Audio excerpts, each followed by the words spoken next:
The following video was made especially for the Zelda completionists out there. Before you click away, I'll tell you my main point. It's not impossible to get all of the Master Medal achievements in Zelda Notes, because I just did it. The hardest one for me was not Extraordinary Designer, it was Spinner Devotee. This video contains the things I wish I knew about Zelda Notes before I did all of the achievements. Let's get started. For someone who 100%ed Breath of the Wild and Tears of the Kingdom at launch, there is unfortunately a lot of things that Zelda Notes won't remember that you already did, and so you have to do a lot of it again. First, let's go over the things you won't have to redo. Citizen of Hyrule. Your playtime is likely already enough to get the Master Medal at 200 hours in both games. Quest Challenger. You probably already did all of the side quests in both games. Shrine Seeker. You probably did all of the shrines in both games. Traveler. You may or may not have gotten your map to 100% in both games, meaning finding every minor location. Some people didn't bother, but you need to for these Master Medals. Korok Seeker. You probably found all of the Koroks in both games. Unless you refuse to use a map, this wasn't that hard. Specifically in Tears of the Kingdom, there are a few more Master Medals you should already have. Lightroot Fan. You probably found all of the light roots in the depths. Korok Transport. Signboard Foundation. You probably helped Addison put up all the signs. Sage's Sworn Friend. The game remembered that I used Sage abilities over 1,000 times. Okay, so that's all of the Master Medals that a completionist should probably have when you start Zelda Notes. At least that's how it was for me. That leaves a lot of extra stuff to do.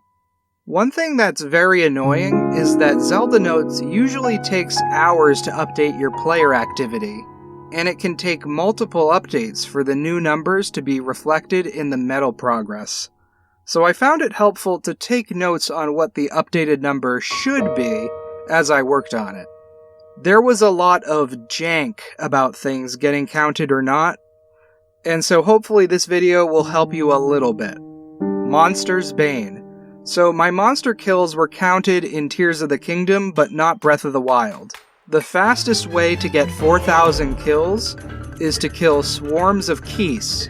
Lionel bows are great because they spread the effect of your arrows, and jumping off your motorcycle allows you to slow time. Swarms of Keese respawn without needing a blood moon. I kept sleeping to midnight, defeating 1 or 2 swarms and then repeating the process. Treasure Hunter.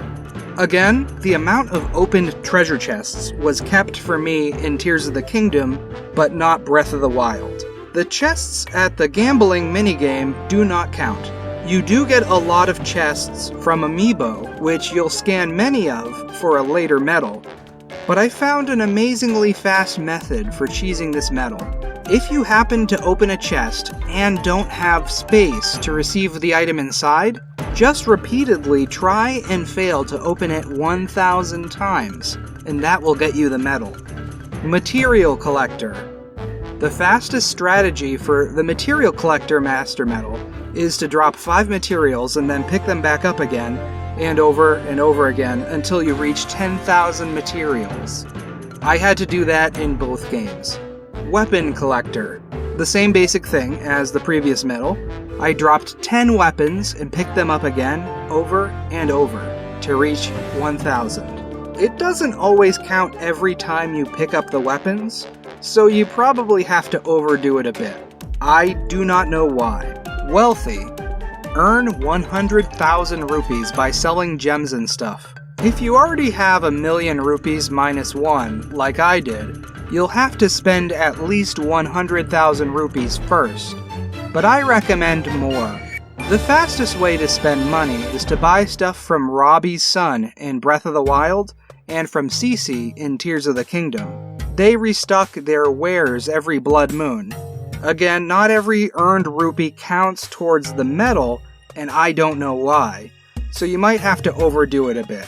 My preferred way to earn money is to fight rare taluses in Tears of the Kingdom. I would also send 10 diamonds per day from Tears of the Kingdom to Breath of the Wild using the item sharing box. Sheikah Power User. To use Sheikah powers 1,000 times, I used Magnesis to quickly nudge a metal object over and over. Zonai Power User. To use Zonai abilities over 1,000 times, you can similarly nudge an object over and over with Ultra Hand. Champion Sworn Friend. To use 2,000 champion abilities as quickly as possible, make sure the DLC is still installed and hang out in Hyrule Castle so that they recharge very quickly. You can use Daruk's Protection by hitting yourself with a bomb and shielding, but Rivali's Gale and Urbosa's Fury are simpler to perform. I wouldn't bother inducing Mipha's Grace. Culinary Researcher. Cooking 1,000 meals is pretty simple. Just cook one fruit at a time. Eating your meals is a bit cumbersome.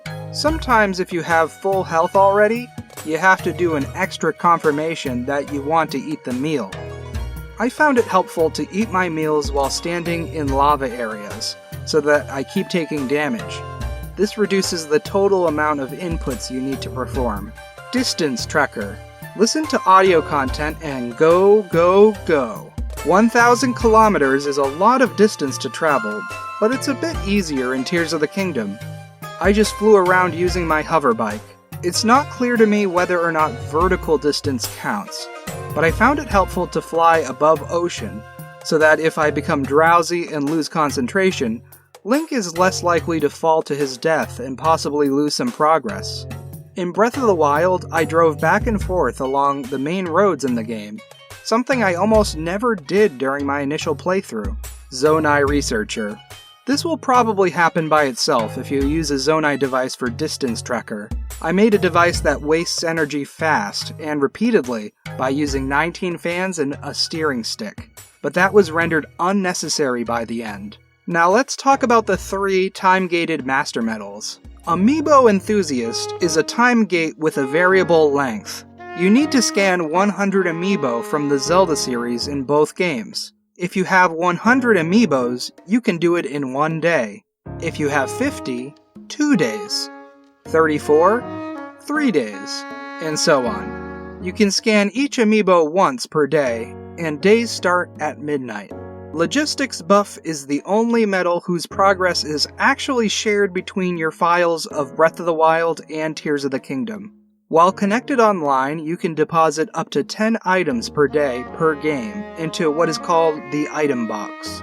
It can hold up to 100 items, and you can either return the items to the game they came from, or send them to the opposite game. You only have to do this for 50 days if you're depositing 20 items every day. There might be a way to shorten this with multiple files, but I didn't bother to look into it because you can't shorten the longest time gate, which is Spinner Devotee. Spinner Devotee is the master medal that takes the longest time to get. You only need to spin the daily bonus wheel in the Zelda Notes app once every day for both games for 100 days. Don't worry, to get credit you don't even need to activate or redeem the daily bonus perk. You don't even have to open the actual game. For Voice Memory Seeker, just find all of the new voice memories in both games.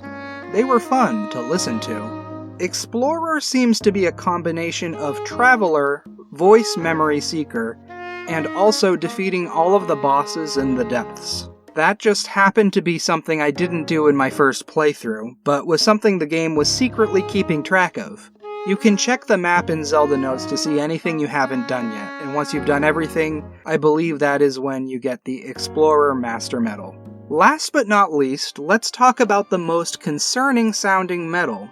Extraordinary Designer is the most intimidating Master Medal in Zelda Notes. It implies that the only way to get it is to make genuinely popular Zonai creations and share them online. But there is another way. There are very specific rules to consider, so listen carefully. When you make a Zonai creation and send it to Zelda Notes, it generates a QR code, which you can save onto your phone as an image.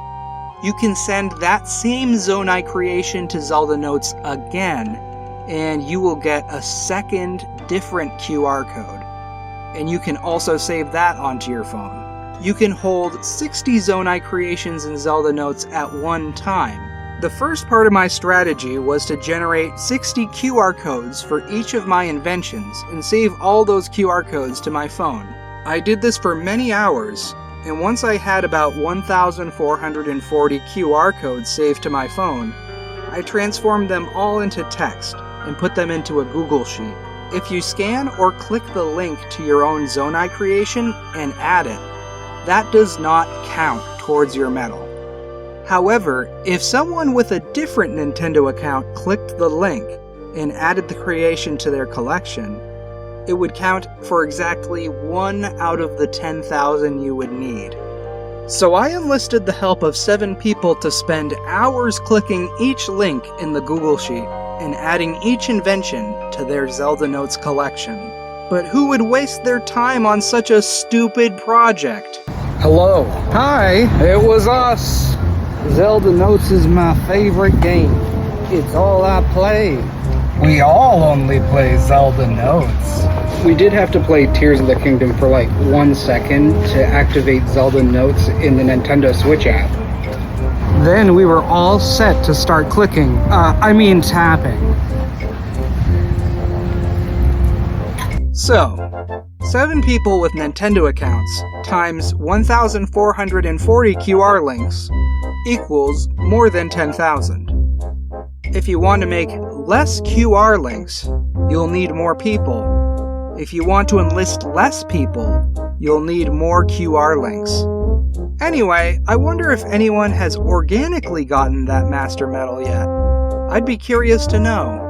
Please send this video to any Zelda completionists you know who might be bothered to complete Zelda Notes now that they know that it's been done before. Thank you all for watching anyway, and have a great day!